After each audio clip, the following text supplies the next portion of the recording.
আল্লাহ পাক জানিয়েছেন তাহা মা আনজালনা আলাইকাল কুরআন লিতাশকা, হে নবী এই কোরআন আমি দিয়েছি আপনাকে লিতাশকার জন্য না। আপনি অপমান হবেন, অপদস্থ হবেন, মায়ের খাবেন, না খেয়ে থাকবেন, বন্যার পানিতে ডুবে মরবেন, এই জন্য কোরআন দেই। কোরআনে কারিম দিয়েছে এগুলো সব ওভারকাম করার জন্য। এ কোরআন আমাদের কাছে থাকার পরও আজ আমরা ওভারকাম করতে পারছি না, তার একটাই মাত্র কারণ, জেলা আমির যে হাদিসটি বলছিলেন আমরা ওইটার বাস্তব ব্যাখ্যার দিকে যাব, উনি সময় পাননি এই জন্য বলতে পারেনি। আল্লাহ পাক নবীজিকে এখানে ডাক দিয়েছেন তহা বলে। কি বলে? কোরআনে আমরা জানি বিশ্ব নবীকে বিশেষভাবে আল্লাহ 7টা নাম ধরে ডাক দিয়েছেন, তার ভেতরে তহা একটা। প্রথমে ডাক দিয়েছেন ইয়াসিন, হে নেতা। ইয়া শব্দের শাব্দিক অর্থ হচ্ছে হে, হাটা হরফে নেদা। সিন মানে সাজ্জেদ। তাফসিরে কাবির আল্লামা ফখরুদ্দিন রাজি রহমতুল্লাহ আলাইহি উনি ইয়াসিন শব্দের ব্যাখ্যা করতে গিয়ে 5টি বিষয় নিয়ে এসেছেন। তিনি বলেন সিন মানে সাজ্জেদুল আলামিন, সিন মানে সাজ্জেদুল বাশার, সিন মানে সাজ্জেদুল কাউনাইন, সিন মানে সাজ্জেদুল আম্বিয়া, সিন মানে সাজ্জেদুল মুরসালিন। আমরা অনেকেই এখানে জানি হাদিসটা যে সূরা ইয়াসিন যদি কেউ একবার তেলাওয়াত করে 10 খতম কোরআন শরীফ পড়ার সওয়াব হয়। এটা আমরা জানি কি না? কখন হবে? প্রত্যেকটি অক্ষরে মাস্ট বি 10টা করে নাকি আপনি পাবেন। এদের ভেতরে 83টা শিক্ষা আছে, এগুলো আপনার জীবনে তো থাকা লাগবে। তার প্রথম শিক্ষায় আল্লাহ দিয়েছেন ইয়াসিন, আল্লাহর ঘোষণা দেওয়া নেতা এ পৃথিবীতে একজন, তার নাম মুহাম্মাদুর রাসূলুল্লাহ সাল্লাল্লাহু আলাইহি ওয়াসাল্লাম। সুতরাং আপনি যদি বাংলাদেশ সহ বিশ্বের 228টা রাষ্ট্র এখন চলছে স্বাধীন পরাধীন মিলে, এ পৃথিবীর জমিনে কেউ যদি বাস না করে বলে আমি মঙ্গল গ্রহে বাস করব, চাঁদের দেশে বাস করব, সেখানেও নবীকে আপনাকে নেতা মানা লাগবে। ইয়াতানাজ্জালুল আমরু বাইনাহুন্না, প্রত্যেকটি জগতে আল্লাহর গ্রহে নক্ষত্র যেখানে আছে সৃষ্টি, ওখানে আল্লাহর বিধিবিধান আল্লাহ নাজিল করছেন তাদের মতো করে। যেহেতু পৃথিবীতে আমরা মানুষ বাস করি, এজন্য আমাদের জন্য আল্লাহর বিধান যেটা আছে তার ভেতরে ইয়াসিন এই 6666টি আয়াতের ভেতরে আছে না নেই? সিদ্ধান্ত নিয়ে বাড়ি যাবেন, আল্লাহর নবী বাদ দিয়ে কাউকে আমরা নেতা আদর্শ মানি না। এটা কিন্তু নামাজের মতো ফরজ। অনেকে আজকে রাজনীতি মনে করে, দুনিয়ার হিসাব মনে করে চলে যায়। না, এটা দুনিয়ার বিষয় না, এটা আখিরাতের সাথে সম্পর্কিত। এখানে বাস না করে কেউ যদি মঙ্গল গ্রহে বাস করে, সেখানেও মুহাম্মাদুর রাসূলুল্লাহকে আদর্শ নেতা মানা লাগবে। যেহেতু আল্লাহর ঘোষণা দেওয়া নেতা তিনি।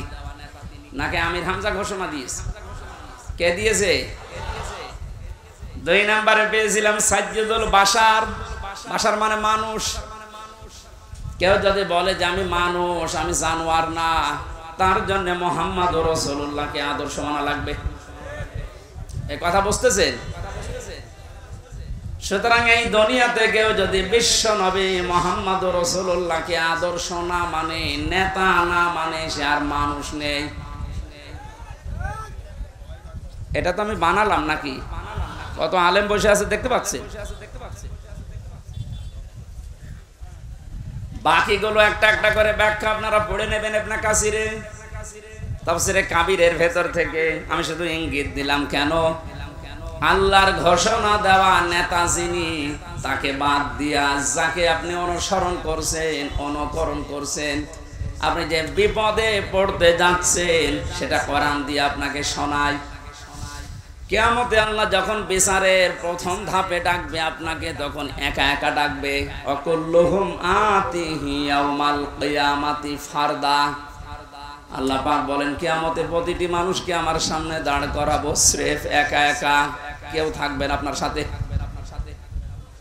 বিচারের দ্বিতীয় ধাপে আল্লাহ এবার আর মানুষকে একা ডাকবেন না। ইয়াউমা নাদউ কুল্লা উনাসিন বিইমামিহিম। সূরা বানী ইসরাঈলের 72 নম্বর আয়াতের প্রথম অংশে আছে আল্লাহ পাক বলেন কিয়ামতে বিচারের দ্বিতীয় ধাপে আমার সামনে মানুষ হাজির হবে তার নেতার সাথে। কার সাথে বলেন বলেন?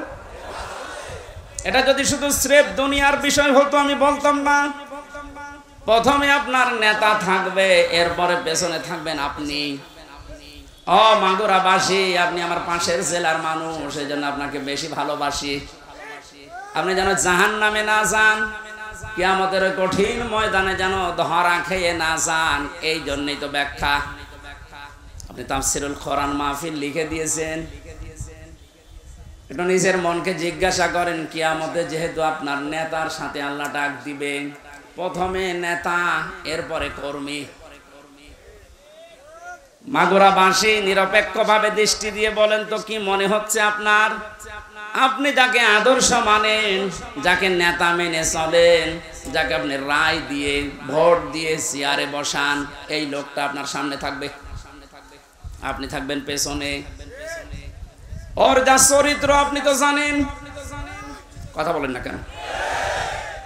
ও যে কোরআন বিরোধী মানুষ আপনি কিন্তু জানেন। ও যে আল্লাহকে বিশ্বাস করে না, শুধু মুখে মুখে, ভেতরে আল্লাহর বিশ্বাস ওর নেই, এইটাও আপনি জানেন। আপনার চাইতে আল্লাহ পাক ওর সম্পর্কে একটু কম জানে। আরো জোরে বলেন। যদি বেশি জানে, আপনি তো শুধু উপরেরটা জানেন, আল্লাহ ভেতরেরটাও জানে। ওকে যদি আপনার সামনে দেখে, আপনার বিবেকে কি বলে আমি জানি না, তবে আমার বিবেক বলছে আপনাকে আল্লাহ কিন্তু ধরবে। কারণ ওকে দেখে আল্লাহর আগেই রাগ হয়ে যাবে, আপনার পর্যন্ত যাওয়া লাগবে না। এই তালেব ভাই কি বলছে? মেহেরপুরের লোক না, এভাবে বলে কি বলছে? এই মানুষগুলো দেখেন নিজেই বলছে হ্যাঁ ঠিক, তার মানে আমি ধরা খাবো। আপনি বুঝে বলেন আর না বুঝে বলেন এইটাই সঠিক। আমার এই কোরআনের চোখ লাগিয়ে, হাদিসের চোখ লাগিয়ে যেটা দেখতে পাচ্ছি সত্যি, আপনি কিন্তু ধরা খাচ্ছেন। এই জন্যই তো বলছে আপনি পাল্টাবেন আজকে। নেতা এটা দুনিয়ার বিষয় না। মাইয়াশফা শাফাআতান হাসানাতান ইয়াকুল লাহু নাসীবুম মিনহা ওয়া মাইয়াশফা শাফাআতান সাজ্জিয়াতান ইয়াকুল লাহু কিফলুম মিনহা ওয়া কানা আল্লাহু আলা কুল্লি শাইইন মুকিতা। সূরা নিসার 85 নম্বর আয়াতে আছে, এটা ফি জিলালিল কোরআনে ব্যাখ্যা আছে, আমি শুধু সামারাইজ করে বলছি। আল্লাহ পাক বলেন কেউ যদি ভালো কাজে সাহায্য সহযোগিতা করে, সুপারিশ করে, একটা লোক ভালো কাজ করে যা পাবে আপনি শুধু সুপারিশ করে তাই পাবেন। এর ব্যাখ্যায় মুফাসসির লিখেছেন কিয়ামতে বহু মানুষ উঠবে, তার আমলনামায় লেখা থাকবে জিনার গুনাহ।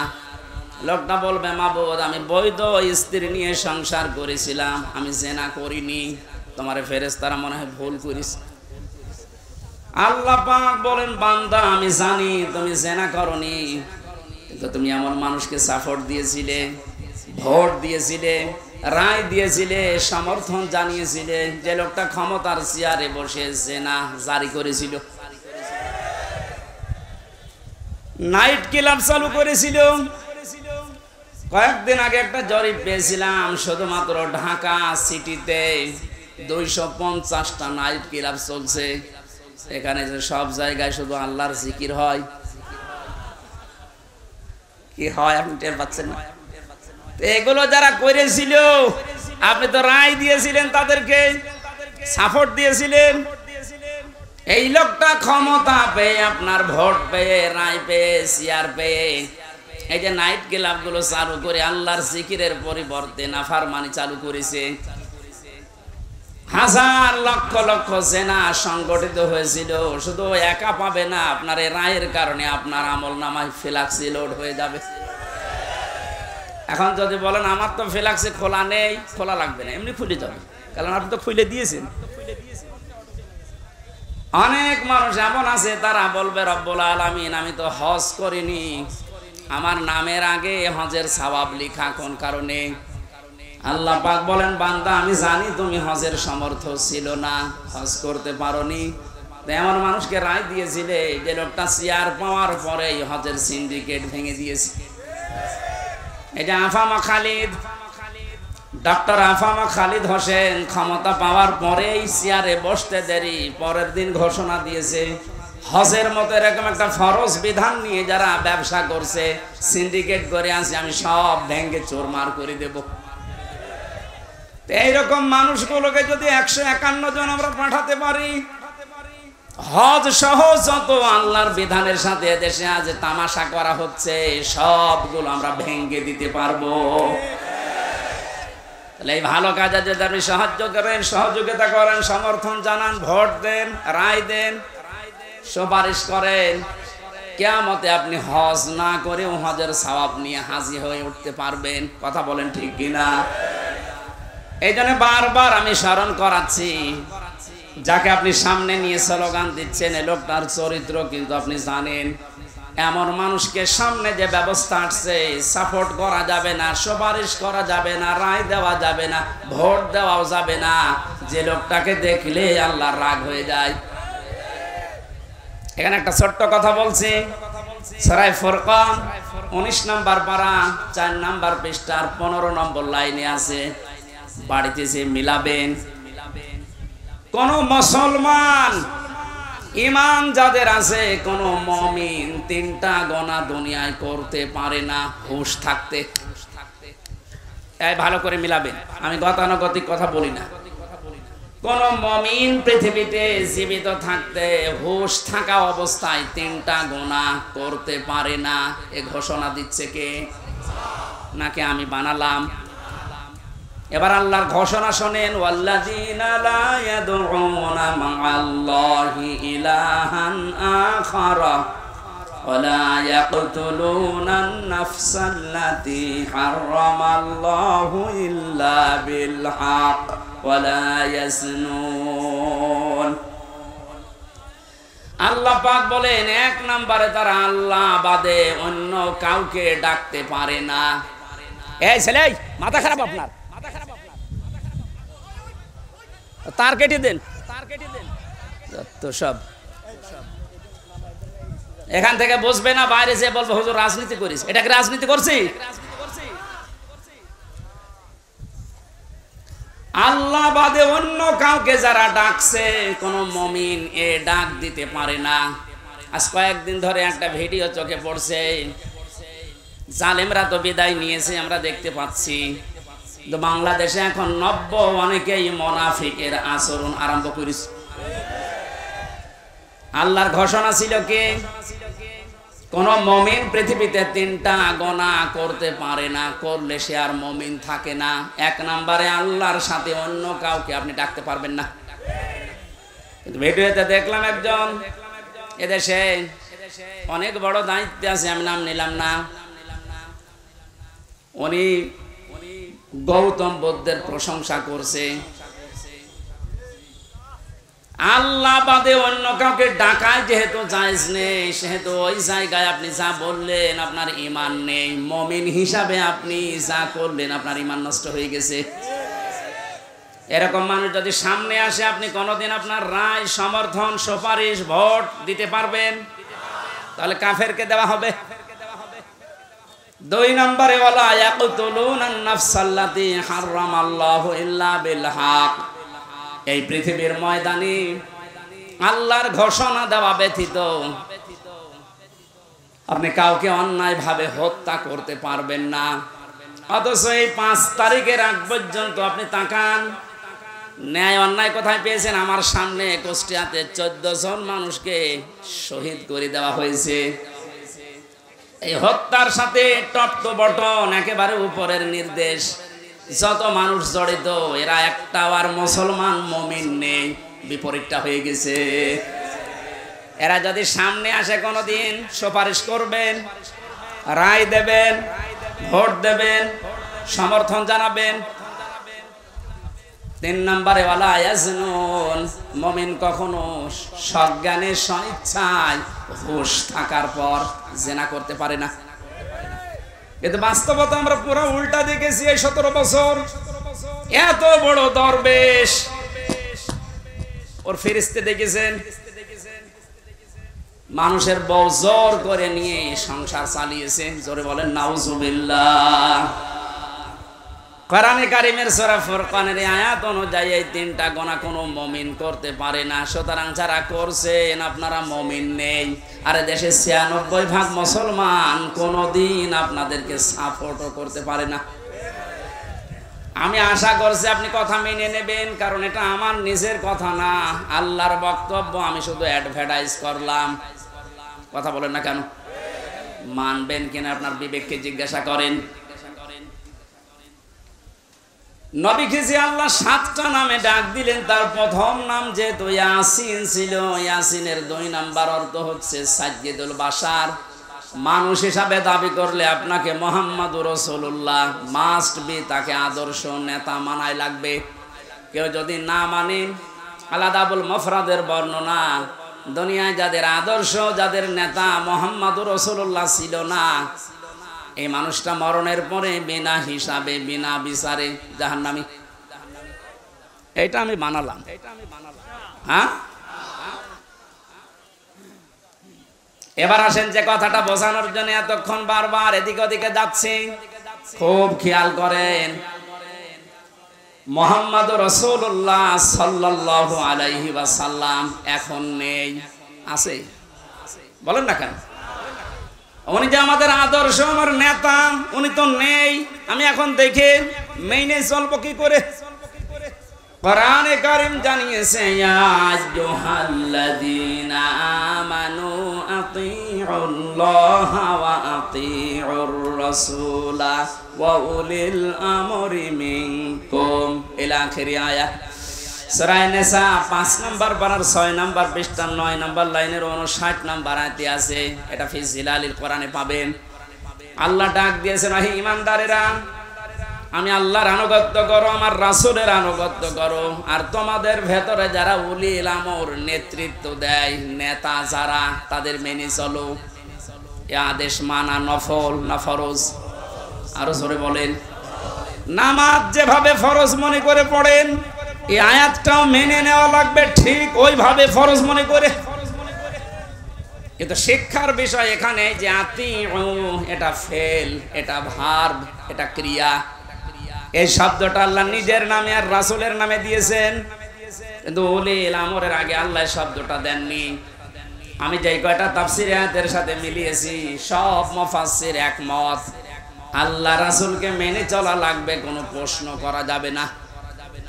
আল্লাহ রাসূলের পরে কিয়ামত পর্যন্ত যারা দুনিয়ায় আসবে, যারা নেতা হবে, নেতৃত্ব দেবে, এদেরকে যদি আপনি মেনে চলতে চান, মাস্ট বি আপনাকে দেখা লাগবে এই লোকটা আল্লাহ রাসূলকে মেনে চলে কিনা। একটা যদি আজ আমরা মেনে নিতে পারতাম, অনেকে যারা 41 সাল টার্গেট দিয়েছেন, 31 সাল টার্গেট দিয়েছেন, এত লাগবে না। আমার যতটুকু বিশ্বাস, এই 5 তারিখের পর থেকে আজকের এই 6 তারিখ, মাত্র এই 32 দিন, এই 32 দিন এই যেভাবে পাল্টেছি আমরা, আপনি আর কিছুদিন সময় দেন, 16 থেকে এখন প্রায় 36% মানুষ এদেশে চাচ্ছে যে ইসলাম রাষ্ট্রীয়ভাবে কায়েম হোক। আমি আগস্টের 5 তারিখের আগ পর্যন্ত একটা জরিপ দেখেছিলাম বিবিসির, বাংলাদেশে 100 জনের 16 জন মানুষ চাইতো যে দেশে ইসলাম কায়েম হোক। কিন্তু আগস্টের 5 থেকে সেপ্টেম্বরের আজকে 7 তারিখ, মাত্র 32 দিনে গতকালকের রিপোর্টও দেখেছি, এদেশে এখন 36 জন মানুষ চাচ্ছে এদেশে ইসলাম কায়েম হোক। একটু যেতে দেন সময়টা, 51 যখন হয়ে যাবে এদেশের মানুষ যে ইসলাম এদেশে কায়েম হোক, কোন মহারথী আর বাধা দিয়ে পার পাবে না। আর আমরা এটা দেখতে চাই। কথা বলেন না কেন? জালেমরা তো বুঝেছিল, পালিয়েছে। মুনাফিক অনেকে আছে, অনেকে বুঝে ফেলছে, এজন্য খালি তোড় জোড় করছে, না আর সময় দেওয়া যাবে না, সময় দেওয়া যাবে না। মানে এরকম পরিবেশ তৈরি করেছে কি আপনার বাবা নাকি? যারা তৈরি করে দিয়েছে বৈষম্য বিরোধী ছাত্র আন্দোলনের এই নেতা কর্মী যারা, এরা যা বলবে তাই হবে। আপনি কোথাকার কে, কি করেছেন আপনি 17 বছর? আপনি এখন বড় বড় ইস্যু তৈরি করে নিয়ে আসতেছেন? যারা এভাবে স্বাধীন মুক্ত ভাবে জীবনে চলাফেরা করার পরিবেশ তৈরি করে দিয়ে গেল, তারা যা বলবে আমরা তাই মেনে নেব। বেশি বাড়বেন না। জালেমরা বেশি বাড়ার কারণে এই পরিণতি হয়েছে। মুনাফিকরাও যদি বেশি বাড়ে, মুনাফিকদের অবস্থা আরো শোচনীয় হবে। আমি সবচেয়ে বেশি আশ্চর্য হয়েছি গত পরশুদিন, এই 17 বছরের ভেতরে কোন বড় জালেম হোক আর ছোট জালেম হোক, কেউ সাহস পায়নি যে কোরআনে কারিমের কথা মসজিদে বলতে দেব না, এরকম সাহস কেউ দেখায়নি। কথা বললেন না কেন? আমি পাইনি। কিন্তু গত 2 দিনে অনেক জায়গায় দেখছি জালেম তো নেই দেশে, মুনাফিক আছে। এই মুনাফিকরা এখন সুর তুলছে মসজিদে কিসের কোরআনের কথা মসজিদে বলা যাবে না। তার ঘোষণা শোনেন এবার, আমান আযলামু মিম্মান মানাআ মাসাজিদাল্লাহি আইয়ুযকারা ফিহা ইসমুহু ওয়া সাআ ফি খারাবিহা। সূরা বাকারা 114 নম্বর আয়াতের প্রথম অংশে আছে, ও মাগুরাবাসী, এটা রেকর্ড হচ্ছে, কালকে সারা দেশে ছড়াবে। আমার সামনে এখন এই 10,000 20,000 মানুষ না, আমার সামনে এখন 18 কোটি মানুষ আছে। সবাইকে উদ্দেশ্য করে বলছে যারা একথা ছড়িয়েছেন যে মসজিদে কিসের কোরআনের কথা, আল্লাহর ভাষা দেখেছেন? আল্লাহ বলেন বড় জালেম আমার দৃষ্টিতে ওইটা যে আমার ঘর মসজিদে আমার নামের আলোচনা, আমার জিকির, আমার কোরআনের কথা বলতে দেয় না।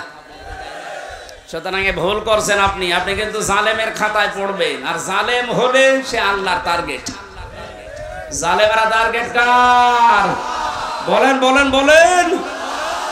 আল্লাহ যদি কাউকে টার্গেট নেয়, কি হয়েছে দেখেছেন? কালামানিকের বিসি উড়ে গেছে। এই কথা বলছে না? আমি অপমান দেখেছি পৃথিবীতে বিভিন্ন মানুষের, তে কালামানিকের মতো অপমান আমি দুনিয়ায় দেখিনি। একটা টক শো থেকে যেন ডাবিং করে ওর কথা দিয়েছে, যা তাই বলে আমার বিসিতে মারবে। কি হারিয়েছে? এই জন্য যারা মুনাফিক আছেন আপনারা থামবেন। যারা আল্লাহ বাদে অন্য কাউকে ডাকার কথা বলে, ওর তো ঈমান নেই, ও তো মুনাফিক। মুনাফিকও না, কাফের। এই কথা বলেন না কেন? কারণ মুমিন কোনদিন আল্লাহ বাদে অন্য কাউকে ডাকতে হ্যাঁ, অন্য ধর্মের যারা আছে তাদের দেবতাকে ডাকবে, কোনো অসুবিধা নেই, ডাকুক, আরো ব্যবস্থা করে দেওয়া লাগবে। কিন্তু আপনি মুসলিম নাম নিয়ে আল্লাহর পাশাপাশি অন্য কাউকে ডাকবেন, আপনার ঈমান থাকবে না, আপনি বেঈমান হয়ে গেছেন। আজ কিছু মানুষ এই যে 96% মুসলমান বাদ দিয়ে বাকি থাকে, আর দেশে অন্য ধর্মের কয় ভাগ? 4 ভাগ। বলেন বলেন। এই 4 ভাগ মানুষকে নিজেদের পক্ষে রাখার জন্যে, আন্তর্জাতিক ভাবে বিভিন্ন মহলকে এটা দেখানোর জন্যে ঈমান পর্যন্ত অনেকে বিক্রি করে দিচ্ছে। আমি নিচে নামলাম না, আপনি বোঝার যদি বুঝে নেন। এখানে যে কথাটা আমি ইঙ্গিত দিতে চাচ্ছি, মুহাম্মদুর রাসূলুল্লাহ বাদ দিয়ে অন্য কাউকে যে মানুষগুলো আদর্শ মেনে আছেন, আপনি ভুল পথে আছেন। কিয়ামতে আপনি যে ধরা খাবেন আপনি নিজেই স্বীকার করলেন। সুতরাং এখনই আপনি ফিরে আসবেন। ফিরে আসবেন কিনা বলেন তো? ফিরে আসবেন। আমি চাই আপনি যেন কিয়ামতে বিপদে না পড়েন। আমরা সবাই আল্লাহর বানানো জান্নাতে যেতে চাই ইনশাআল্লাহ। আমরা কোরআনে কারিমের একটা মাত্র আয়াত পড়েছি, সূরা তাওবা 119 নম্বর আয়াত। এর ভেতরে যে কথাগুলো আছে এই কথাগুলো আমি তাফসীর আকারে বলার চেষ্টা চালাবো। আমা তাওফীকি ইল্লা বিল্লাহ। জেলা আমির সাহেব হাদিস পড়েছিলেন, পড়াটা উনি সময় পানিয়ে জন্য ব্যাখ্যা করতে পারেননি। এটা বাস্তবের সাথে আমাদের আজ মিলানো লাগবে।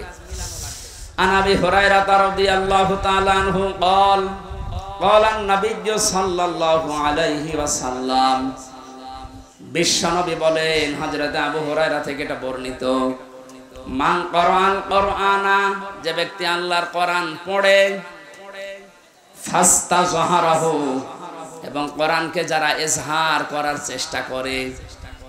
ইজহার মানে আমি যতগুলো অভিধানে ইজহার শব্দটা মিলিয়েছি, ইজহার শব্দের শাব্দিক অর্থ প্রকাশ করা, স্পষ্ট করা, দাঁড় করানো, কায়েম করা। আধুনিক ভাবে এখন যারা হাদিস ব্যাখ্যা করছে, তারা লিখছে এজহার মানে বিজয় করা। কোরআন যারা এদেশে আমরা পড়ছি, আমরা যদি এই মানুষগুলোই কোরআনকে বিজয়ী করার জন্য চেষ্টা চালাই, ফাহাল্লা হালালাহু ওয়া হারামা হারামাহু, এর ভেতরে বর্ণিত হালালকে হালাল জেনে মেনে নেওয়া, হারামকে হারাম জানার পরে ছেড়ে দেওয়া, আদখালাহুল্লাহুল জান্নাহ, নবীজি বলেন আল্লাহ তাকে জান্নাতে দিয়ে দিয়েছে। মাগুরাবাসী আমরা এখনো মরলাম না, অথচ আদখালা মাঝির শিখা দিলেন কেন? আমরা তো মরবো, কবরে যাব, এরপরে তো জান্নাত। নবীজি একই জানিয়েছেন আদখালাহুল্লাহুল জান্নাহ, আল্লাহ তাকে জান্নাতে দিয়ে দিয়েছে। তার মানে কি? মুহাদ্দিসিন ইকরাম ব্যাখ্যা করতে গিয়ে হাদিসে লিখেছেন, সত্যি যদি কেউ কোরআন 4টা শর্ত মেনে পড়তে পারে, শুদ্ধ করে পড়ে, ওটা বোঝে, নিজে ওর উপরে আমল করে, আর ওটা মানুষের কাছে পৌঁছিয়ে দেওয়ার নিয়তে চেষ্টা করে, তাহলে কোরআন পড়ার অর্থ পেলাম কয়টা? শর্ত। কোরআন পড়ার শর্ত কয়টা? শুদ্ধ করে পড়া, নিজে বোঝা, ওটা নিজের ব্যক্তিগত জীবনে আমল করা, কাজে পরিণত করা। 4 নম্বরে ওই কথাটা মানুষের কাছে পৌঁছিয়ে দেওয়ার জন্য চেষ্টা করা। এই 4টা শর্ত মেনে যারা কোরআন পড়ে এবং কোরআনকে যারা ইজহার করার, বিজয় করার চেষ্টা চালায়, এটা ইজহার শব্দের শাব্দিক অর্থ যে বিজয়ী, এটার বাস্তব উদাহরণ সূরা সফের ভেতরে আল্লাহ দিয়েছেন। ওয়াল্লাযী আরসালা রাসূলাহু বিল হুদা ওয়া দীনিল হক লিইয়ুযহিরাহু আলাদ-দীনি কুল্লি ওয়া কাফা ওয়ালাউ কারিহাল মুশরিকুন। আল্লাহ বলেন তিনি সে আল্লাহ যিনি তার রাসূলকে সত্য দিন দিয়ে, জীবন বিধান দিয়ে দুনিয়াতে পাঠিয়েছেন। উদ্দেশ্য তার একটাই, লিইয়ুযহিরাহু আলাদ-দীনি কুল্লি, যত রকমের বিধান দুনিয়াতে আছে, মানুষের তৈরি করা নিয়ম নীতি, সবগুলো পেছনে ফেলে দিয়ে আল্লাহর কোরআনকে, ইসলামকে তিনি বিজয়ী করবেন। জোরে বলেন সুবহানাল্লাহ। এই আয়াত এবং এই হাদিসের বাস্তবতা যেটা আমরা এখন টের পাচ্ছি, 53 বছর বাংলাদেশটা স্বাধীন হওয়ার পরে আমরা দেখেছি কোরআনে কারিমে ইজহার নেই, বিজয়ী নেই। এই কারণে আমরা অনেকেই কিন্তু হালালকে হালাল জানার পরও মানতে পারছি না। দেশে এরকম জায়গা নেই, কথা বলেন। হারামকে হারাম জানার পরও আমরা ছেড়ে দিতে পারছি না।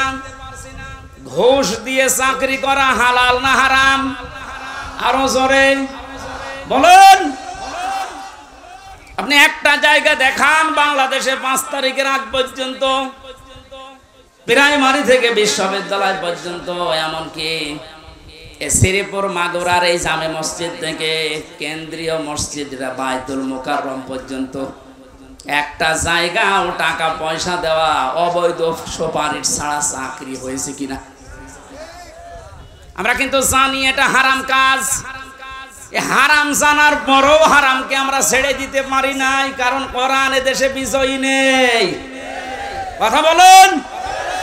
আর হারামকে হারাম জানার পরে যদি ছেড়ে দিতে চান, কোরআনকে বিজয় করার দরকার নেই। আপনি যদি কোরআন বিজয় না করেন, জানবেন যে এটা হারাম কিন্তু ছাড়তে পারবেন না, জানবেন যে এটা হালাল কিন্তু ধরতে পারবেন না। এই জন্যই নবীজি ফাস্তাযহারাহু দিয়েছেন। কোরআন পড়ার পরে যারা একে বিজয় করার চেষ্টা চালাবে, যদি বিজয় হয়ে যায়, আপনি হালালকে হালাল জানার পরে মেনে নিতে পারবেন, হারামকে হারাম জানার পরে আপনি ছেড়ে দিতে পারবেন। তখন বাংলাদেশটা এমন হয়ে যাবে, মনে হবে যেন আপনি মিনি জান্নাতে আছেন। ওই পরিবেশ আমাদের সামনে দরকার নেই। আরো জোরে বলেন। 53 বছর তো দেখলাম, আমি দেখিনি। এই যে মুরব্বী বসে আছে, ওনারা দেখেছে। বাবা এই দেশটা চালিয়েছিল, কেমন চালিয়েছে, দুর্ভিক্ষ পর্যন্ত চলে এসেছিল। কথা বললেন না কেন? অনেকের স্বামী চালিয়েছিল, আমরা দেখি, আমি দেখি নাই, এ মুরব্বীরা দেখেছে। চাচা চালিয়েছিল 9 বছর, সে যেভাবেই হোক, বউ চালিয়েছে, ভাবিও চালিয়েছে, সবার এখন শেষ। এখন মাত্র বাকি আছে আল্লাহর এই কোরআন দিয়ে দেশটা চললে কেমন দেখা যায়, এটা দেখতে বাকি আছে। কারা কারা দেখতে চান যে কোরআন দিয়ে দেশ চলুক? এই আন্দাজে হাত তুলবেন না, এটা কিন্তু ওয়াদা করছেন আল্লাহর সাথে। এ কোরআন দিয়ে বাংলাদেশের ৫৬,০০০ বর্গ মাইল চলুক, এটা তো রাজনীতি। এটা রাজনীতি। এটা যদি কেউ রাজনীতি মনে করেন, হ্যাঁ এইটাই আমার রাজনীতি। আমরা চাই আল্লাহর বানানো বিধান দিয়ে আমাদের দেশ চলুক, তাহলে এটা মিনি জান্নাত হয়ে যাবে। বৈষম্য বিরোধী ছাত্র আন্দোলনে যে ৯ দফা দাবি ছিল, এই বৈষম্যের কারণে আজ হাজারো মানুষ তার কাঙ্ক্ষিত জায়গায় যেতে পারেনি। বিশ্ববিদ্যালয় থেকে যারা পাশ করে যে কোনো সাবজেক্টে, যারা ফার্স্ট ক্লাস ফার্স্ট হয়, তাদেরকে ওই বিভাগে শিক্ষক হিসাবে রেখে দেওয়ার নিয়ম। এই যে সাক্ষী আছে, জিজ্ঞাসা করেন। অথচ আমাদের এই ইউনিভার্সিটি সহ যত বিশ্ববিদ্যালয় বাংলাদেশে আছে, তাকান বৈষম্য এমন জায়গায় যে পৌঁছিয়েছে। ফার্স্ট ক্লাস ফার্স্ট দ্বারা ওর পেছনের ব্যাকগ্রাউন্ড যেহেতু আল্লাহর বিধান মেনে চলে, এজন্য ওখানে দেওয়া যাবে না। দিয়েছে ৭০ রোল নাম্বার যার, তারে দিয়েছে। ও তো এমনি অপদার্থ, ও চেয়ারে বসলে চেয়ার আরো নাপাক করবে না। এক ছাত্র এসে হেড স্যারকে বলছে, স্যার হয় ছুটি দেন, নাই আমি গেলাম। মানে হেড স্যার তাকিয়ে দেখে ও ব্যাগ খাতা বই কলম যেভাবে নিয়ে পজিশনে দাঁড়িয়ে আছে, ও ছুটি দিলেও যাবে, না দিলেও পালাবে। এদিকে তার রোল নাম্বার কত? স্যার ৮২। ৮২ মানে ক্লাসে ছেলে মেয়ে কয়টা? ৮২টা। ৮২টা ছেলে মেয়ে, ওর রোল নাম্বার ৮২। ও খুব ভালো ছাত্র, ওর জীবনের কোনো উদ্দেশ্য আছে? শুধু আসে বাবা মার ভয়ে আর পাঙ্কু মেরে চলে যায়। যাদের ১, ২, ৩ তাদের ব্যাকগ্রাউন্ড দেখে তারা আল্লাহর বিধান মানে, আল্লাহর বিধান জমিনে চায়, এজন্য আপনি তাদের দিলেন না। যার রোল নাম্বার ৮২, তারে আপনি ৩৫ লাখ টাকা নিয়ে চেয়ারে বসিয়ে দিলেন। কয়দিন পরে এসি আসিয়া থাকবে? দেশটা কত বৈষম্য তৈরি হয়েছিল, কত নিকৃষ্ট জায়গায় পৌঁছিয়েছে। বাস্তব উদাহরণ এই বায়তুল মোকাররমের খতিব। একটা দেশ কত নিচে নামলে জাতীয় মসজিদের ইমাম পর্যন্ত পালিয়ে যায়, বলেন। এটা দূর করার জন্য হাজারের উপরে ছেলে মেয়েরা জীবন দিয়ে গেল। শহীদের মর্যাদা লিখেছে, এরা তো মাস্ট বি শাহাদতের মর্যাদা পেয়েছে। দেওয়াল চাপা পড়ে মরলে যদি শহীদ হয়, আগুনে পুড়ে মরলে যদি শহীদ হয়, পানিতে ডুবে পড়লে যদি শহীদ হয়, সাপে কাটা পড়ে মরলে যদি শহীদ হয়, জালেমের জুলুমের সামনে নিজের জীবন দিয়ে গেল, ওর জীবনের মায়া ছিল না? বলেন। কয়েকদিন আগে শহীদ আবু সাইদের বাড়ি গিয়েছিলাম রংপুরে। ছোটবেলা থেকেই নাকি প্রতিবাদী ওর বাবা বলছিল, যেভাবে জীবনটা দিয়ে গেল এভাবে হাত তুলে কিয়ামতে আল্লাহ ওকে এইভাবেই তুলবে। কারণ শহীদদের কোনো লাশ ধোয়ানো হয় না, যেভাবে মরে ওইভাবেই কবরে দেওয়া হয়। কথা বলেন না কেন? কিয়ামতের দিন এই বুকে 4টা গুলি নিয়ে উঠবে, আল্লাহ জিজ্ঞাসা করবে, আবু সাইদ তোমার বুকে এতগুলো গুলি কেন? ও বলবে, আমি জুলুমের সামনে নিজের জীবন পর্যন্ত দিয়েছি মানুষের অধিকার রক্ষা করার জন্য। আমার জীবনের মায়া ছিল, কিন্তু আমার চাইতে বেশি মহব্বত ছিল মানুষের অধিকারগুলোর উপরে। বলেন তো এভাবে উঠবে না উঠবে না? এরপরও আমরা আহলে হাদিসের নাম নিয়ে কিছু মানুষকে দেখতে পাচ্ছি, ওরা ভিডিও বানিয়েছে যে না শহীদ আবু সাইদ শহীদ হয়নি, ও বুক পেতে আত্মহত্যা করেছে। আপনার ঈমান চলে যাবে। মানে শহীদের শব্দটা খেলাছোড়া বিষয় না, এটা হাসি তামাশা না। কোরআনে কারিমে আল্লাহ জানিয়েছেন যারা শহীদ হয় এদেরকে মরে গেছে কথা আপনি বলবেন না। শুধু আপনি না, দুনিয়ার সবাইকে আল্লাহ নিষেধ করেছেন, ওয়ালা তাকুলু লিমান ইয়ুকতালু ফি সাবিলিল্লাহি আমওয়াত বাল আহইয়াউ ওয়ালাকিন লা তাশউরুন। সূরা বাকারার 154 নম্বর আয়াতে আছে, আল্লাহ শুধু একজন দুইজনকে না, দুনিয়ার সবাইকে, এটা বহুবচন, ওলা তাকুলু, কেউ এ কথা বলবি না যারা শাহাদত বরণ করে তারা মরে গেছে, এ কথা বলা যাবে না, বরং তারা জীবিত এবং তোমরা এটা টের পাও না। মানুষ যেহেতু মুখ দিয়ে কথা বলে, জন্য মুখের উপরে আল্লাহ নোটিশ দিয়েছেন। মুখের পরে মানুষ যেহেতু ধারণা করতে পারে অন্তর দিয়ে, এই জন্য আল্লাহ ধারণার উপরও নোটিশ দিয়েছেন। ওয়ালা তাহসাবান্নাল্লাযীনা কুতিলু ফি সাবিলিল্লাহি আমওয়াতা বাল আহইয়াউন ইনদা রাব্বিহিম ইয়ারসাকুন। সূরা আলে ইমরান 169 নম্বর আয়াত। এটা ফি জিলালিল কোরআনে আছে, সাইয়্যিদ কুতুব দিয়েছেন। আল্লাহ পাক বলেন ধারণাও করবি না যারা শহীদ হয়েছে, যারা মরে গেছে। মুখে বলা নিষেধ, ধারণা করাও নিষেধ। কারণ কি? বালা হইয়া, বরং তারা জীবিত, ইনদা রাব্বিহিম ইয়ারসাকুন, এরা আল্লাহর কাছে রিজিক পাচ্ছে। সুবহানাল্লাহ বলতে পারেন না? শহীদরা যে মরে না, রিজিক পায়। আর খাবার খেলে যেহেতু রক্ত গোশত তৈরি হয়, এর প্রমাণ আমি 5 দিন আগে গিয়েছিলাম গাইবান্ধা। সাব্বির নামে একটা ছেলে শহীদ হয়েছিল এই 5 তারিখের আগে। ছাত্র শিবিরের সদস্য ছিল। শহীদ হওয়ার পরে ওকে কবরে দিয়ে 26 দিন না 27 দিন পরে তারে তুলেছে। এই 27 দিন পরে দেখছে যে সমস্ত জায়গায় অস্ত্রের আঘাত লেগেছিল, ওই জায়গাগুলো দিয়ে ফিনকি দিয়ে রক্ত বের হচ্ছে। বাংলার মানুষেরাও যদি খাবারই না খাবে আল্লাহর কাছে, 1 মাসের পরে ওর শরীরে রক্ত আসলো কোত্থেকে বলেন? এখানে 1000-এর উপরে জীবন দিয়ে গেল ছাত্র এবং ছাত্রীরা। 2700-র উপরে এখনো বাংলাদেশের বিভিন্ন হাসপাতালে অসুস্থ হয়ে আছে।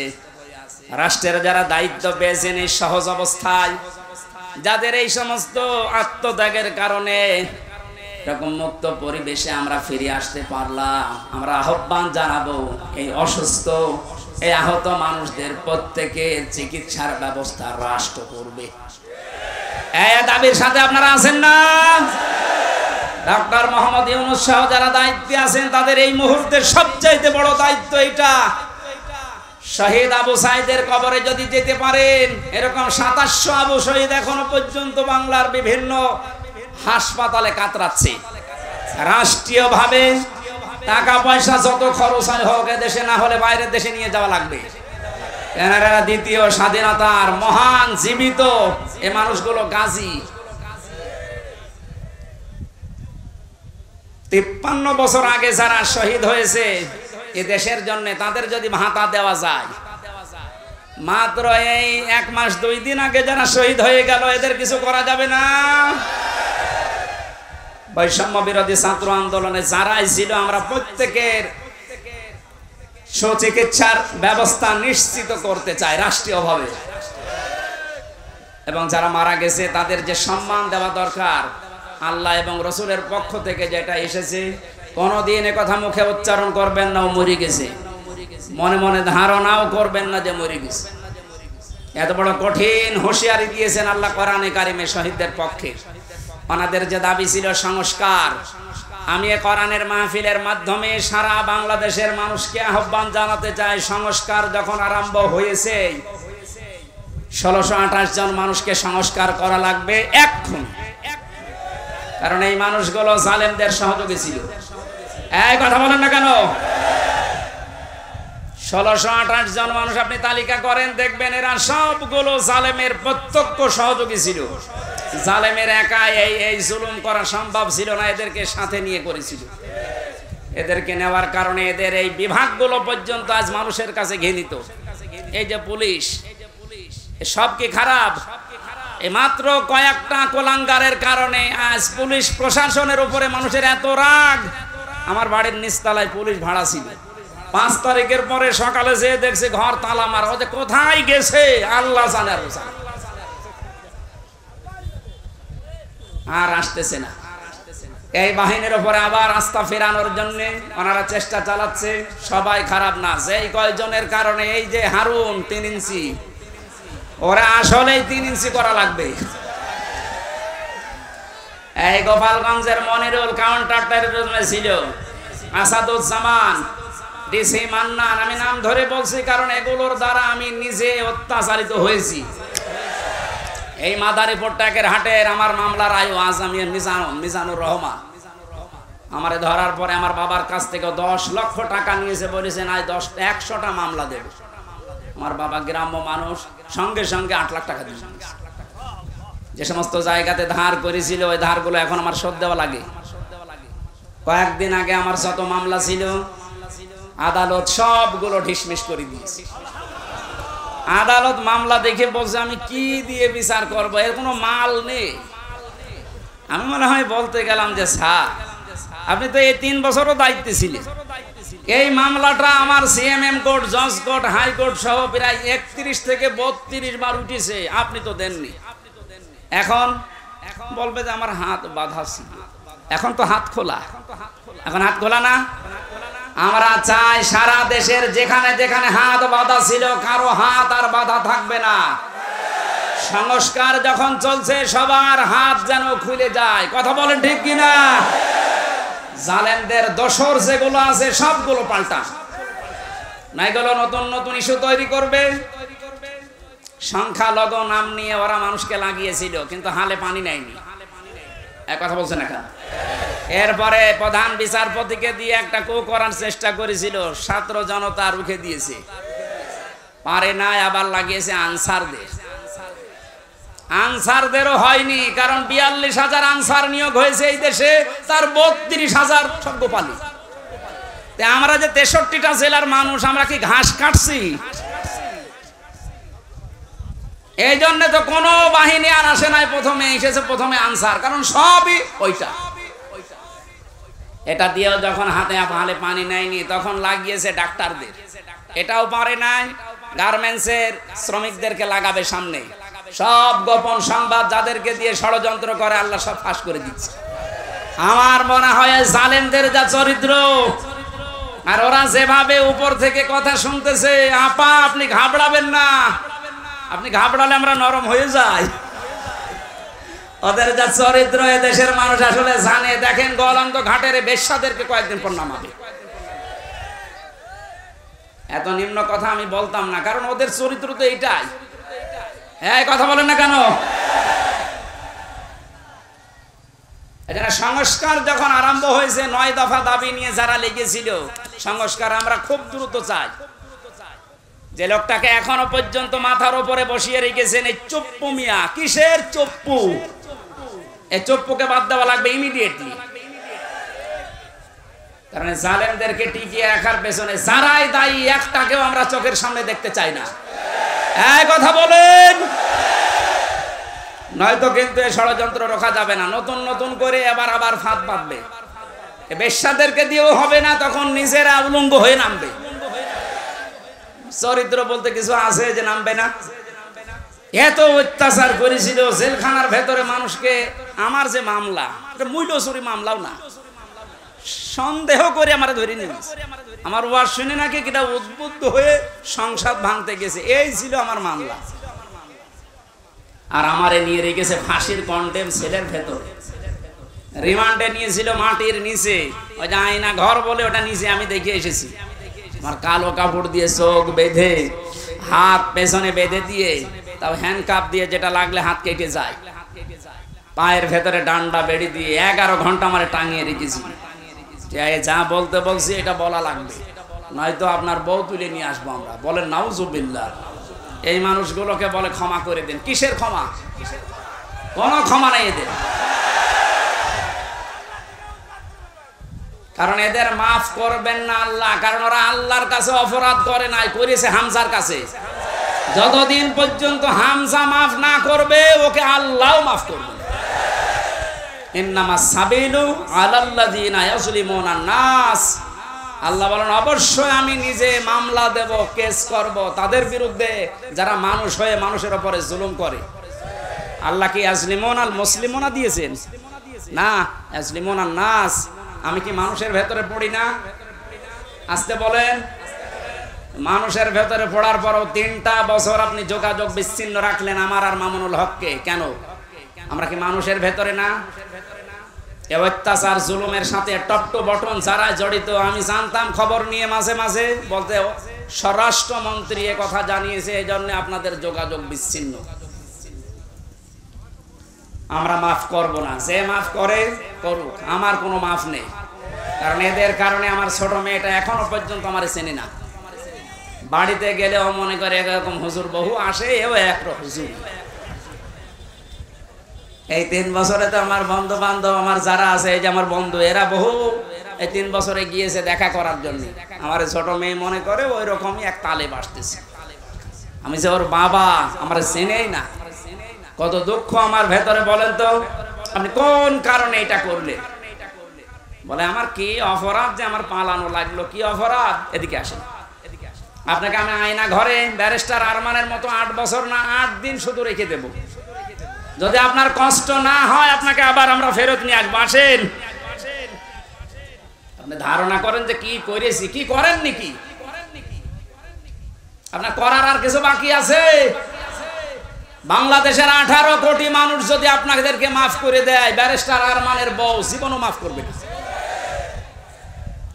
আমান আজমির নাম শোনেননি? একটা ব্রিগেডিয়ার জেনারেল, সেনাপ্রধান হওয়ার সব যোগ্যতা তার ভেতরে ছিল, আর তাকে 8-9 বছর মাটির নিচে কবরের ছেলে রেখে দিয়েছে। আপনি কি মানুষ? আর এরপরও বলে আমার কি অপরাধ। কি অপরাধ যদি দেখতে চান আসেন, আপনাকে আমরা হাতে কলমে দেখাচ্ছি। জালেম যারা, এই জালেমদের সংস্কার এই মুহূর্তে আমরা আহ্বান জানাচ্ছি, যারা দায়িত্বে আছেন, কোনো দেরি করা যাবে না। খুব তাড়াতাড়ি ছাত্র জনতার এইটাই আসল উদ্দেশ্য ছিল যে আমরা সংস্কার চাই। এখন আবার নতুন করে অনেক জালেম মুনাফিক যারা, এরা আবার এই বৈষম্য আরম্ভ করেছে। এই সংস্কারকে যারা রুখে দিতে চাচ্ছে, যে সমস্ত জায়গায় সংস্কার হওয়ার দরকার 5 তারিখের পর থেকে অনেক জায়গায় আরম্ভ হয়েছিল, এই মুনাফিকরা আবার ওই জায়গাগুলো চালু করেছে। এমন এমন জায়গায় টোল নেওয়া আরম্ভ করছে, কিয়ামত পর্যন্ত মনে হয় টোল নিয়েই যাবে। অথচ ওই ব্রিজের টোল নেওয়া আরো 80 বছর আগে বন্ধ করার দরকার ছিল। কথা বলে না কেন? এরকম সব জায়গায় আমরা এখন দেখতে পাচ্ছি আবার এই জালেম তো আর নেই, মুনাফিকরা আবার এই মাথা ছাড়া দিয়ে উঠতেছে। এখানেও সংস্কার করা দরকার। কারো বাবার জন্য দেশটা আমরা এভাবে মুক্ত করি না, যার জন্য করেছি, যার রহমতে দয়ায় তার বিধান দিয়ে আমরা এই দেশটা চালাতে চাই ইনশাআল্লাহ। আমরা যেন গজবে না পড়ি, বিপদে না পড়ি, মুসিবতে না পড়ি, বিশ্ব যেন আমাদের দিকে ভালো নজরে তাকায়, সেই কথাগুলো আজকের তেলাওয়াতকৃত আয়াত সূরা তাওবার 119 নম্বর আয়াতে আছে। আপনাদের কষ্ট হচ্ছে? জবান খুলে এবার কোরআন থেকে শোনার জন্য পড়েন। আউযু বিল্লাহি মিনাশ শাইতানির রাজিম। বিসমিল্লাহির রহমানির রহিম।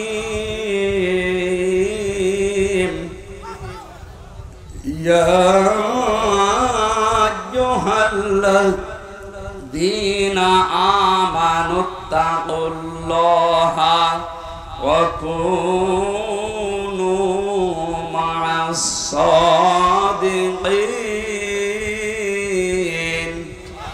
সাদাকাল্লাহুল আযীম। সূরা তাওবার নামকরণ, ঐতিহাসিক প্রেক্ষাপট, শানে নজুল, বাস্তব কিছু কথা মাতৃভাষায় বলা, এরপরে ব্যাখ্যা দেওয়া, বাস্তব সংক্রান্ত 5 নম্বরে মূল শিক্ষা নিয়ে আমরা বাড়ি যাব। এরকম 5টা বিষয় ছিল তাফসীরে ইবনে কাসিরের ভেতরে। আমরা সবগুলো করতে গেলে আযান দিয়ে দেবে, জন্য তাড়াতাড়ি করছি। নামকরণের ভেতরে তাওবা শব্দটা আছে, এই জন্য সূরার নাম তাওবা। 2 নম্বরে আমরা মাতৃভাষায় অর্থ করছি, হে ঈমানদারেরা আল্লাহকে ভয় করো, সত্যবাদী যারা তাদের সাথে থাকো। এই নির্দেশ কার? আয়াতের ভেতরে আমরা 3টা বিষয় পেয়েছি। আমার ভাইরা, আল্লাহ রাব্বুল আলামিন জানিয়েছেন ইয়া আইয়ুহাল্লাযীনা আমানু। মুফাসসির বলেন আল্লাহ যখন শুধু ঈমানদারকে ডাক দেন, তখন তার কুদরতি হাত এভাবে উঁচা করে আদরের সাথে ডাকে, হে আমার ঈমানদারেরা। কারণ ইমানদার ছাড়া পৃথিবীতে যত বেঈমান আছে এরা সৃষ্টি জগতের ভেতরে সবচাইতে বড় আল্লাহর কাছে নিকৃষ্ট। জোরে বলেন নাউজুবিল্লাহ। জীবনে কিছুই যদি আপনি না পান, জুলুম অত্যাচার নির্যাতনের স্টিম রোলার সহ্য করেছেন, তারপরও ঈমান ছাড়েননি, আপনি কিন্তু আল্লাহর কাছে উলাইকা হুম খায়রুল বারিয়া, সৃষ্টি জগতের আপনি শ্রেষ্ঠ একটা সৃষ্টি। জোরে বলেন সুবহানাল্লাহ। সিস্টেম অপর পৃষ্ঠায় আছে, কোন মানুষ যদি ঈমান না আনে, যত বড় জায়গায় থাক, আল্লাহর দৃষ্টিতে উলাইকা হুম শাররুল বারিয়া, এরা আল্লাহর কাছে সবচাইতে বড় নিকৃষ্ট সৃষ্টি। জোরে বলেন নাউজুবিল্লাহ। আমরা যেহেতু ঈমান আনতে পেরেছি, বড় সম্পদ আমাদের কাছে আছে। এবার আয়াতের পরবর্তী দুইটা বিষয় মেনে নিতে পারলে যত রকমের বিপদ আপদ বাধা বিপত্তি সামনে আসার কথা সবগুলো আল্লাহ নিজের পক্ষ থেকে দূর করে দেবেন। কোরআনে কারিমে আয়াতের ব্যাখ্যায় পেয়েছি আমি, ওয়াজাহিদু ফিল্লাহি হাক্কা জিহাদি হুয়া জিতাবাকুম ওয়া মা জাআলা আলাইকুম ফিদ-দীনি মিন হারাজ ইলা আখিরি আয়াত। সূরা হজের ৭৮ নম্বর আয়াতের মাঝের অংশে আছে, আল্লাহ পাক বলেন যেভাবে চেষ্টা করা দরকার, সাধনা করা দরকার, জিহাদ করা দরকার, আমি আল্লাহর জন্য ওইভাবে চালাও। তোমাদেরকে আমি আল্লাহ নির্বাচিত করেছি। ও মাগুরাবাসী, এই যে এজেতেবা মানে নির্বাচিত করা, মনোনীত করা। নির্বাচিত করেন কে? আরো জোরে বলেন। তাহলে নির্বাচিত করা লাগে যার মাধ্যমে, তার নাম নির্বাচন। নির্বাচন করেই মানুষ নির্বাচিত হয়। অথচ 17 বছরের ভেতরে নির্বাচন কি আমরা দেখেই নাই। যারা নির্বাচিত হয়েছে নির্বাচন ছাড়া, এরা সব বৈধ না অবৈধ? কথা বোঝেন? নির্বাচনের মাধ্যমে নির্বাচিত হওয়া লাগে। আমরা তো নির্বাচিত হতে পারি নাই নির্বাচনের মাধ্যমে, নির্বাচন ছাড়াই আমরা নির্বাচিত হয়ে গেছি। সুতরাং দেশে যারাই দায়িত্বে ছিল এতদিন, একটাও বৈধ না, সবগুলো অবৈধ। হ্যাঁ, এখানে হুয়ার ফাইল, জামালার ফাইল আল্লাহ নিজে। আল্লাহ পাক বলেন আমি যেহেতু নিজে নির্বাচিত করি লক্ষ লক্ষ নবীর উম্মত থেকে তোমাদেরকে, তোমাদের ভেতরে আবার যাদের ঈমান আছে আমি তাদেরকে কিন্তু আসল ভাবে নির্বাচিত করেছি। বহু নবী পর্যন্ত চেয়েছিল মুহাম্মদ রাসূলুল্লাহর উম্মত হবে, কিন্তু তারা পারে নাই। আমি আল্লাহ তাদেরকে নির্বাচিত করি নাই।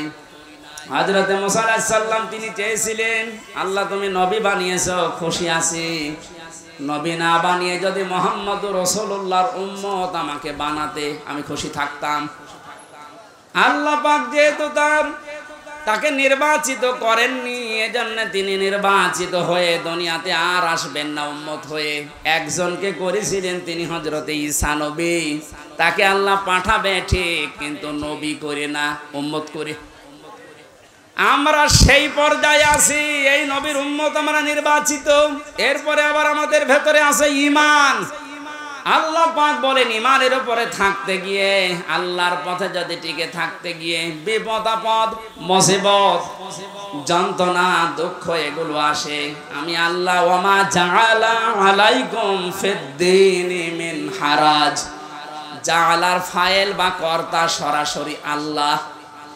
দিনের উপরে চলতে গিয়ে ইমানদারদের যত বাধা বিপত্তি যত ঝামেলা আসবে এগুলো সব আল্লাহ নিজে দায়িত্ব নিয়ে সরিয়ে দেবেন। জোরে বলেন আল্লাহু আকবার।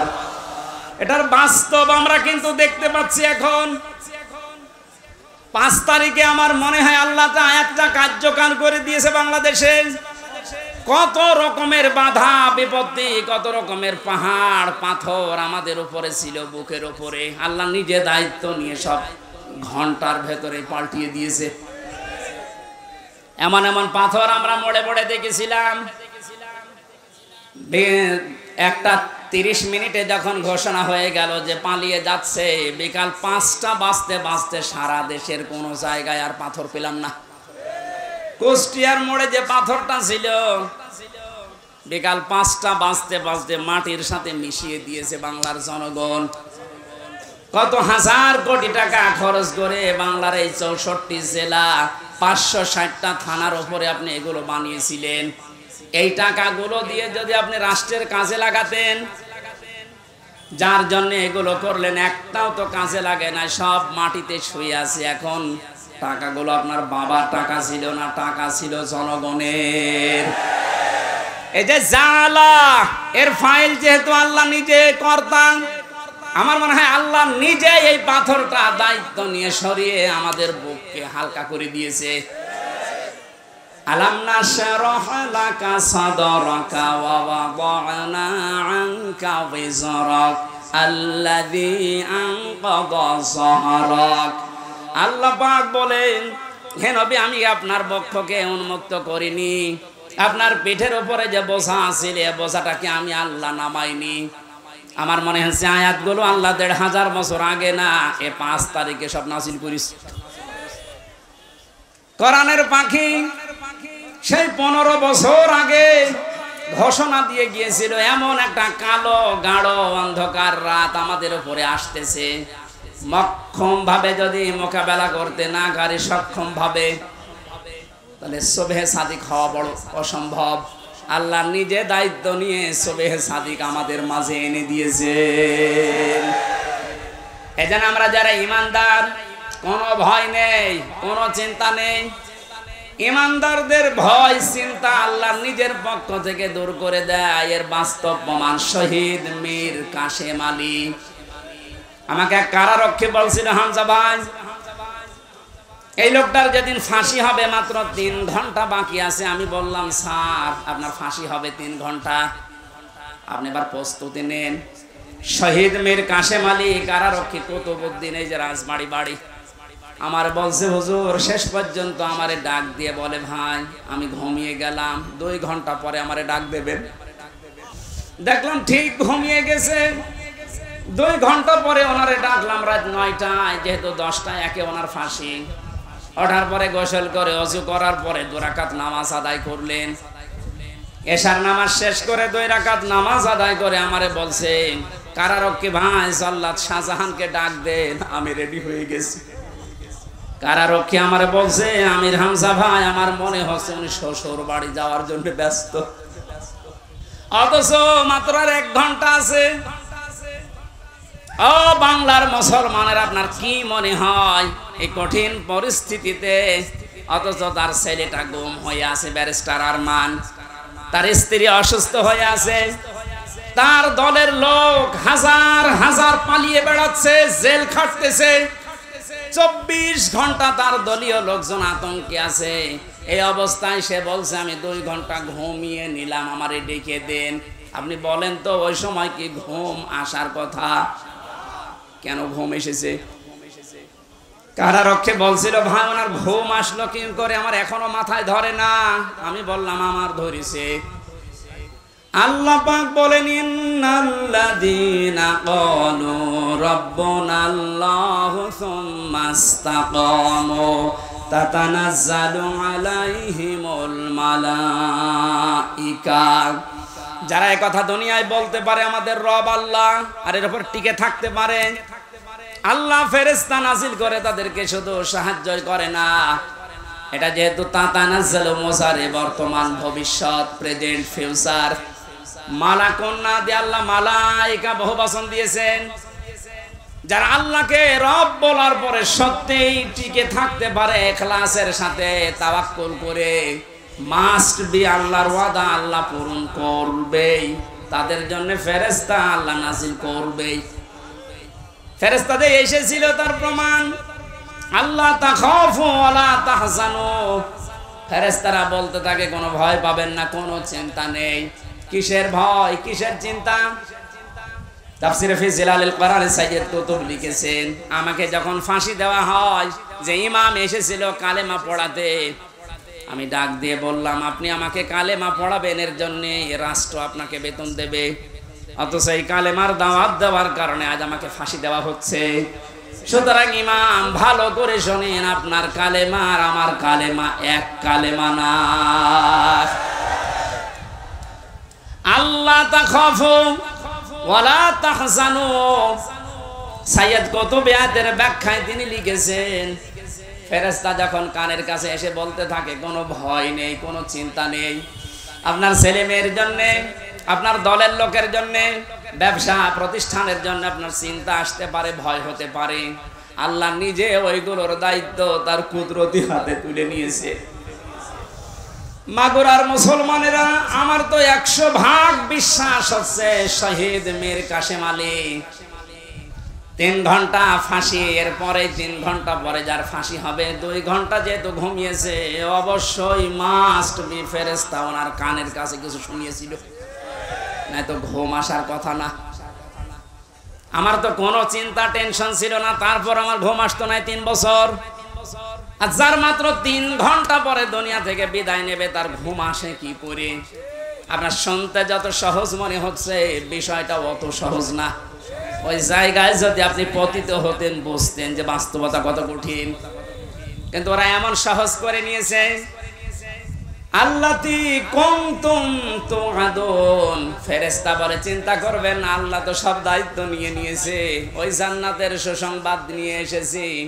ওয়া আবশিরু বিল জান্নাতিল্লাতি কুনতুম তুআদুন, ওই জান্নাতের সুসংবাদ গ্রহণ করেন, যে জান্নাতের ওয়াদা আল্লাহ নিজে আপনার সাথে করেছেন। জোরে বলেন সুবহানাল্লাহ। বাংলার মুসলমান, আমাদের কোনো পুঁজি নেই, একটা পুঁজি আমাদের আছে, আমরা ইমানদার। আরো জোরে বলেন। এটা দুনিয়ার সবচাইতে বড় পুঁজি আমাদের। ইমানদারকে আল্লাহ বেশি ভালোবাসেন, এই জন্য ডাক দিয়েছেন ইত্তাকুল্লাহ, আমি আল্লাহকে ভয় করো। মুফাসসির যারা এখানে আছে, যারা আলেম আছে, কোন মানুষ যদি আমরা আল্লাহকে ভয় এ শব্দটা বাস্তবে দেখাতে পারি, দুনিয়ায় 9টা আর আখেরাতে 27টা উপকার আল্লাহ নিজে করবেন বলে কোরআনে ঘোষণা দিয়েছেন। এতগুলো ব্যাখ্যা করতে গেলে অনেক সময় লাগবে, এজন্য আমি এক কথায় বলছি, তাকওয়া মানে আল্লাহর ভয়, ঠিক আছে, কিন্তু যে যেখানে যেই কাজ করবেন, ওই কাজ করার আগে শিক্ষা এবং প্রশিক্ষণ নেওয়ার মাধ্যমে বাস্তব জীবনে ওই কাজটা সুচারুরূপে আঞ্জাম দেওয়ার নাম তাকওয়া। আশা করছি কথা বোঝা গেছে। এই তাকওয়া যদি কেউ অর্জন করে, তাদেরকে আল্লাহ জানিয়েছেন কুনু মা'আস সাদিকিন, সত্যবাদীদের সাথে থাকবা কাজে এবং কর্মে, তাহলে ধ্বংস আসবে না, বিপদ আসবে না, মুসিবত আসবে না, গজব আসবে না। আমরা যেহেতু এখন সত্যবাদীদের সঙ্গে থাকার জন্য আল্লাহর ঘোষণা শুনলাম, মরণের আগ পর্যন্ত আল্লাহর ভাষায় যারা সত্যবাদী তাদের সাথে থাকতে রাজি নেই। আরো জোরে বলেন। আল্লাহর ভাষায় সত্যবাদী কারা? যারা জুব্বা গায়ে দেয়, যারা পাগড়ি মাথায় দেয়, যারা শুধু মসজিদে বসে বসে আল্লাহ আল্লাহ জিকির করে, এরাই কি সাদিকিন, সত্যবাদী। এই আয়াতের ব্যাখ্যা আল্লাহ নিজে করেছেন সূরা বাকারা 177 নম্বর আয়াত। আল্লাহ পাক বলেন, উলাইকাল্লাযীনা সাদাকু ওয়া উলাইকা হুমুল মুত্তাকুন। উপরে বর্ণিত এখানে 10টা গুণ দেওয়া আছে।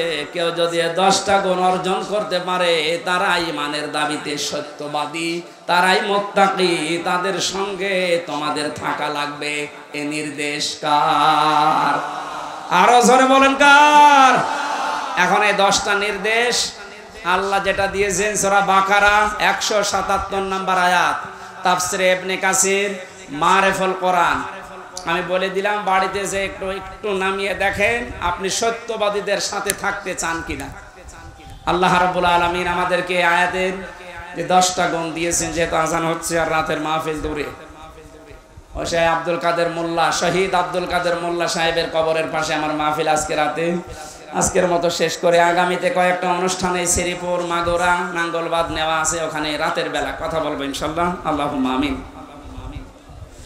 লা ইলাহা ইল্লা আনতা সুবহানাক ইন্নী কুনতু মিনাজ জালিমিন। লা ইলাহা ইল্লা আনতা সুবহানাক ইন্নী কুনতু মিনাজ জালিমিন। রব্বুল আলামিন প্রচন্ড রোদের ভেতরে গরমে চাতক পাখির মতো কোরআনের কথাগুলো বোঝার চেষ্টা করছিল। এরা কোরআন শুনতে এই মাগুরা শ্রীপুরের মানুষগুলো এত পাগল, এদেরকে তুমি কোরআনের জ্বলন্ত হেদায়েত দিয়ে দাও। হযরতে ওসমানের মতো, হযরতে ওমরের মতো বানিয়ে দাও। এ মাহফিলের আয়োজন করতে গিয়ে বাংলাদেশ জামাতে ইসলামী মাগুরা জেলা শাখা, শ্রীপুর উপজেলা শাখার উদ্যোগে বিশাল আয়োজনে যারা আঞ্জাম দিল, এই যুবক মানুষদেরকে যে মা পেটে নিয়েছে, মায়ের পেট তুমি খাদিজার মতো বানিয়ে দাও।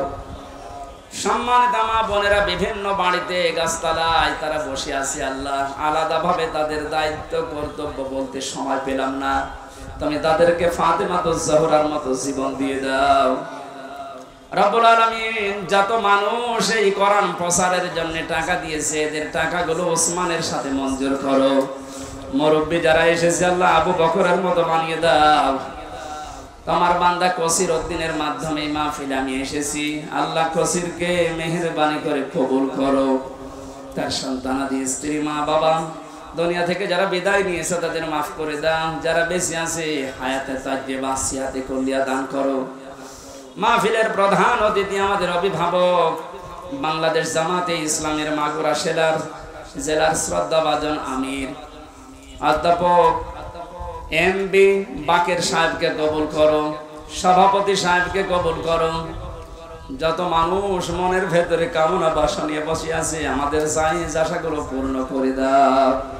আগামীতে অনুষ্ঠানটা কোরআনের প্রচারের জন্য আরো বড় করে কবুল করো। বারাকাল্লাহু লানা ওয়া লাকুম ফিল কোরআনিল আযীম। মুক্ত জীবনে যখন ফিরিয়েই দিয়েছো আল্লাহ, আমার কণ্ঠটা ছেড়ে দাও। বড় আশা, বড় তামান্না, বড় আকাঙ্ক্ষা, এ দেশটা তোমার কালাম দিয়ে চলছে, এটা দেখে মরার তৌফিক দাও। বারাকাল্লাহু লানা ওয়া লাকুম ফিল কোরআনিল আযীম। মরণ আসলেই যেন মুখ দিয়ে অটোমেটিক বের হয়ে যায় লা ইলাহা ইল্লাল্লাহু মুহাম্মাদুর রাসূলুল্লাহ।